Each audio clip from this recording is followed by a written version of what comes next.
Hari ini Sekjen PDI Perjuangan yang juga terdakwa kasus perintangan penyidikan suap Harun Masiku, Hasto Kristianto, akan menghadapi sidang putusan vonis atas perkara yang menjeratnya di Pengadilan Tipikor Jakarta. Sidang diperkirakan akan dimulai pada Jumat siang ini. Dalam persidangan sebelumnya, Hasto bilang akan taat dan juga menghormati keputusan hakim. Ia juga meminta kepada kader PDIP untuk bersabar. Sebelumnya Hasto dituntut 7 tahun penjara dan denda 600 juta rupiah oleh jaksa KPK karena dianggap merintangi penyidikan Harun dan menyuap mantan komisioner KPU Wahyu Setiawan.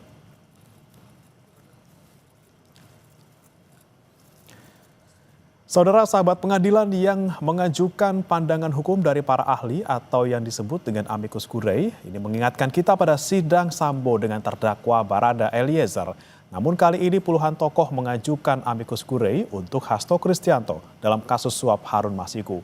Mereka menilai kasus Hasto penuh muatan politis. Mengapa para tokoh guru besar ini kemudian ramai-ramai mengajukan sahabat pengadilan untuk Hasto? Kita akan bahas bersama dengan narasumber sejarawan sekaligus peneliti Purnabakti BRIN, Profesor Asfi Warman Adam. Selamat pagi, Prof. Asfi. Selamat pagi, Mas. Ya, Prof. Asfi, ini kenapa kemudian Anda ikut bersama-sama dengan 22 akademisi lain untuk mengajukan amicus curiae? Iya, amicus curiae ini sesuatu yang baru ya di Indonesia karena di dalam sistem pengadilan kolonial itu tidak ada. Dalam sistem common law di Inggris dan di Amerika itu ada dan baru belakangan ini itu baru dimunculkan sebagai upaya untuk menyampaikan pandangan masyarakat tentang sesuatu yang terjadi di pengadilan gitu. Karena menurut Undang-Undang Kehakiman, hakim itu juga perlu mendengarkan apa yang ada di pandangan publik gitu.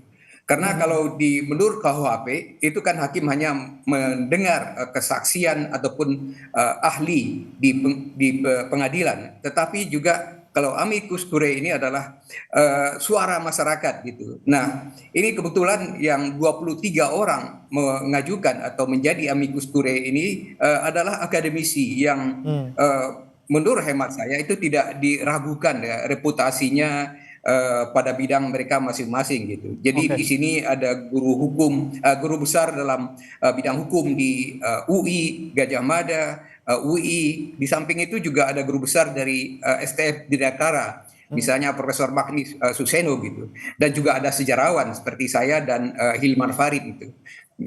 Mengapa kami mengajukan? Karena kami melihat di sini ada faktor upaya hukum ini dilakukan untuk kepentingan politis gitu, sangat kental sekali. Karena apa? Karena dalam proses persidangan ataupun juga proses penetapan tersangka Hasto ini, muatan politiknya itu sangat-sangat kental. Hasto ditetapkan sebagai tersangka itu setelah dia bersikap kritis terhadap pemerintah yang sekarang maupun juga terhadap pemerintah yang lalu gitu. Jadi ini yang kami ingin sampaikan kepada hakim gitu, aspek ini.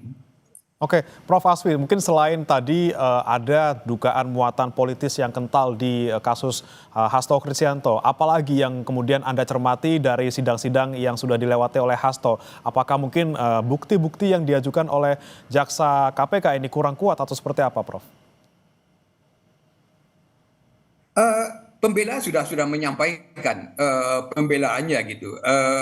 Saya tidak akan merinci lagi ya, tetapi saya melihat khususnya di sini faktor waktu dari apa namanya itu proses pengadilan ini, dari penetapan tersangka, proses pengadilannya itu sangat kental dengan muatan politis gitu. Untuk memperlihatkan betul kalau orang kritis terhadap pemerintah, ya mereka pasti akan dijerat secara hukum gitu. Di sisi yang lain, kami juga melihat ada misalnya mantan menteri atau menteri yang sudah diperiksa oleh KPK ataupun juga oleh Kejaksaan Agung, tetapi kemudian kasusnya terhenti gitu karena lagi-lagi karena alasan politis gitu, karena misalnya dia menjadi ketua umum partai yang berkoalisi dengan pemerintah gitu. Jadi kami melihat ketimpangan di sini, ketidakadilan di sini. Oleh sebab itu kami ingin menyuarakan hal ini gitu.